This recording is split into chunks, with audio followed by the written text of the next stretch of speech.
In the summer of 2022, I went on a weekend trip with some friends to a small beach town in New Jersey. It was the kind of place that felt frozen in time. Old shops, neon-lit arcades, and a boardwalk that stretched for miles. The air smelled like salt and fried food, and the whole town had this nostalgic charm, like something out of an old postcard. The second night, after a long day at the beach, we decided to check out the boardwalk's attractions. It was still busy even though it was late, families walking, teenagers laughing, the usual summer crowd. We played some arcade games, grabbed ice cream, and took turns trying to win those impossible claw machines. Then, as we were walking, I spotted something I hadn't noticed before. A photo booth. It was tucked away between two old shops, barely noticeable under the flickering boardwalk lights. The design was outdated, its red curtain slightly faded, but something about it pulled me in. I'd always loved old photo booths, the grainy quality of the pictures, the way they captured little moments. I convinced my friends to take some pictures with me. We crammed inside, laughing as we posed. The machine took 4 shots, the flash too bright, the air inside thick and warm. When we stepped out, I grabbed the strip of photos from the slot. That's when I saw it. The first 3 pictures were normal, us laughing, making dumb faces. But the 4th was different. In the last frame, our expressions were frozen, mid-laugh. But there was someone else in the photo. A man, standing just outside the curtain. He wasn't there when we took the pictures. We would have noticed. His face was partially hidden in the shadow, but his eyes were wide open. I felt my stomach drop. My friends went quiet as we stared at the strip, unease settling over us. One of them tried to laugh it off, saying it must have been a glitch, maybe a reflection or some kind of double exposure, but I knew better. The way he was positioned, the angle, it was as if he had been watching us. I glanced back at the photo booth, my skin crawling. The curtain was still. There was no one else around. Something about the man's face bothered me. It looked unnatural, like it didn't belong. I shoved the photos into my pocket, suddenly eager to leave. We walked away, trying to shake the eerie feeling. The night went on, and eventually we pushed it to the back of our minds. But later, back at the motel, I pulled the photo strip out again.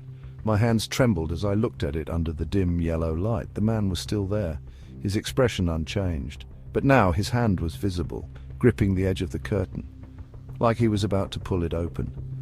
I barely slept that night. The next morning I told myself I had to go back, and I needed to see if the booth was still there, if there was some logical explanation. But when I returned to the boardwalk, my blood ran cold. The spot where the photo booth had been was empty. No machine, no sign it had ever been there.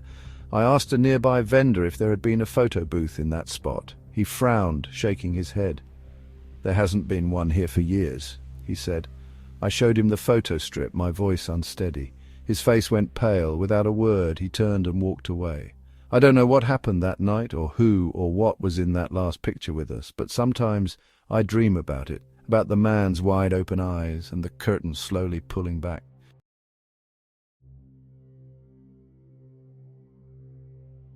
In the summer of 2021, I visited a boardwalk amusement park in South Carolina with my younger sister, Emily. It was one of those places that felt like it hadn't changed in decades. Wooden planks creaking under your feet, the scent of salt water and fried food in the air.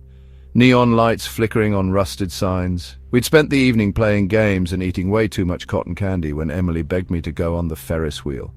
I'd never liked Ferris wheels. Something about being suspended in the air with nothing but a flimsy metal bar keeping you from falling made my stomach turn. But she insisted, and I couldn't say no. The ride wasn't crowded, so they let us have a cart to ourselves. As we slowly ascended, I kept my eyes on the horizon, trying to focus on anything but the height. Then Emily nudged me. "Look at that girl," she whispered. I followed her gaze to the cart in front of us. At first I didn't see anything unusual. A girl, maybe around 13 or 14, sat alone facing away from us. Her hair was long and dark, her shoulders slumped forward. Something about the way she sat seemed off. "She's been alone this whole time," Emily murmured. "I saw her get on, but no one's sitting with her." That wasn't too strange, I told her. Maybe her parents were waiting below, but as we continued rising, I couldn't shake the feeling that something was wrong. The ride stopped for a moment, leaving us at the very top. The cart in front of us swung slightly, and for the first time I got a clearer look at the girl. She was barefoot.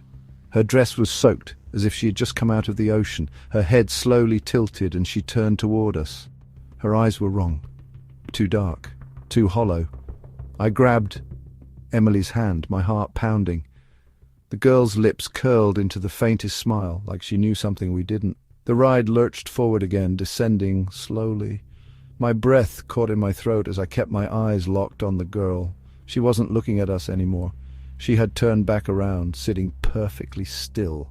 When we reached the bottom, I practically jumped out, pulling Emily along with me. The operator barely glanced at us as we stumbled away. I turned back toward the Ferris wheel, watching as the carts unloaded. But when the one in front of us reached the ground, it was empty. The girl was gone. I looked around frantically, searching for her among the crowd, but she wasn't there. Emily grabbed my arm. "She didn't get off," she whispered. I swallowed hard, trying to rationalize it. Maybe I had looked away at the wrong second. Maybe she had jumped off before the cart even stopped. But the feeling in my gut told me otherwise. I spotted the ride operator and hurried over. "Hey, the girl who was in the cart before us, where did she go?" He frowned, looking genuinely confused. "What girl?" "The one sitting alone," I said. "Dark hair, wet clothes. She was right in front of us." He shook his head. "That cart's been empty all night. Nobody's ridden alone." A cold chill ran down my spine. Emily and I left without another word. That night I lay awake in the motel, unable to shake the image of that girl. Her soaked dress, her hollow eyes, the way she smiled. The next morning I did some digging online, searching for anything about the amusement park, and then I found it. A news article from 30 years ago. A girl, 14 years old, drowned near the boardwalk. She had been at the amusement park with her parents, but they lost sight of her. Witnesses claimed she had last been seen getting on the Ferris wheel alone. The next morning, her body washed up on shore. She was still wearing the same dress. I slammed my laptop shut, my pulse racing. I wanted to believe it was just a coincidence, but deep down, I knew. She had been there, and she was still waiting for her ride to end.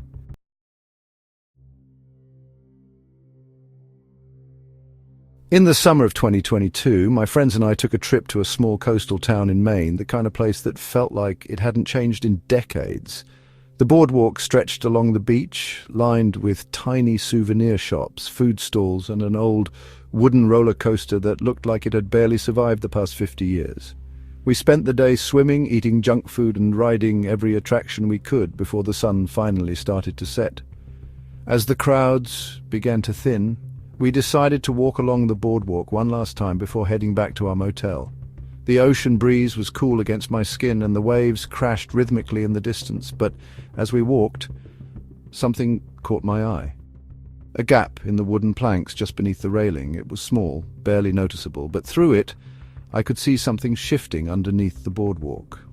At first I thought it was just the movement of the water, maybe seaweed caught on the pilings, but then I saw it again, a shape, hunched and moving.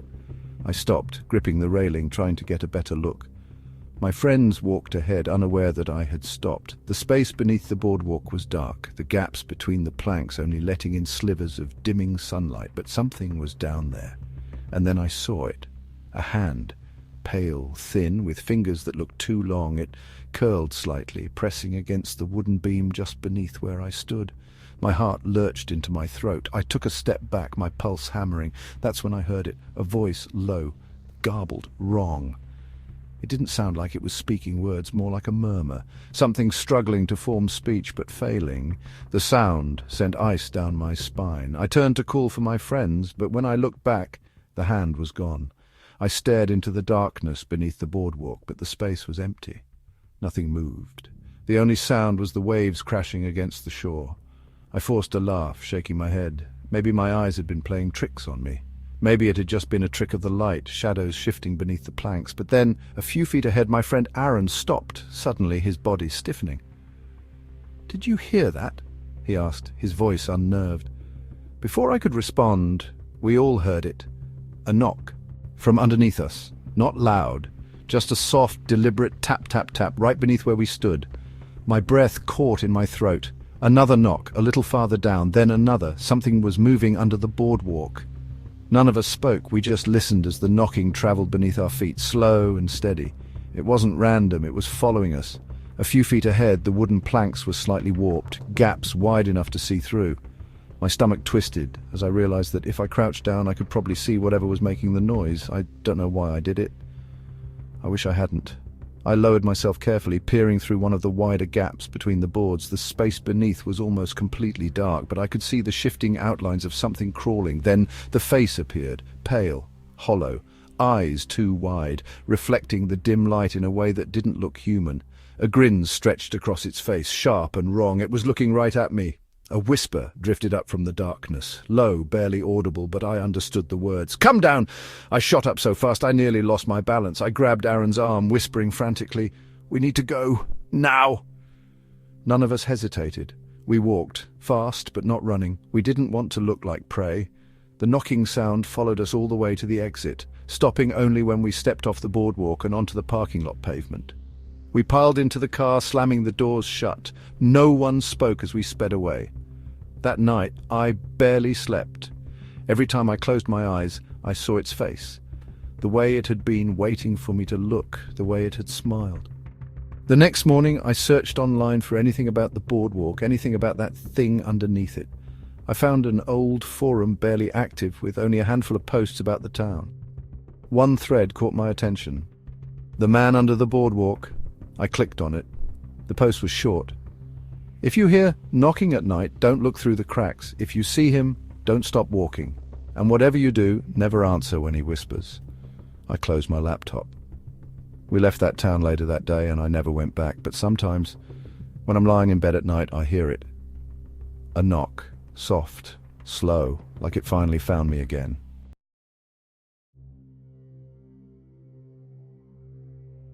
Some places are better left untouched. If these stories sent chills down your spine, like this video, share your thoughts in the comments and subscribe for more terrifying true horror stories. And don't forget to hit the bell icon, because some things, once seen, never stop watching you.